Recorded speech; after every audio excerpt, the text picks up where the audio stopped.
السلام عليكم حبايب، رمضان كريم وكل عام وأنتم بخير. إليكم أخبار المشاهير وفي التفاصيل.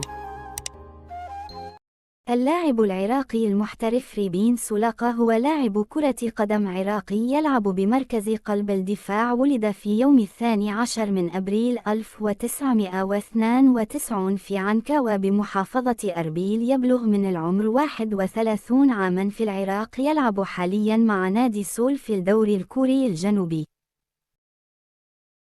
ومع منتخب العراق، وسبق له اللعب مع نادي الفردوم ونادي سيريانسكا الدرجة الأولى السويدي ونادي ليون بسكيل ونادي دالكورد ونادي إسكيلستونا ونادي المرخية ونادي الخور ونادي الشحانية في دوري نجوم قطر. ويلعب مع منتخب العراق منذ 2015.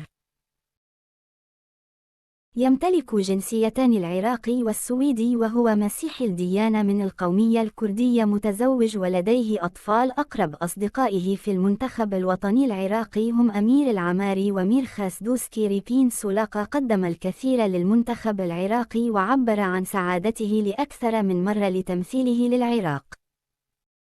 تابعوني على حسابي في الانستغرام على اليوزر التالي mytalents98 أو على الرابط الموجود أسفل الفيديو.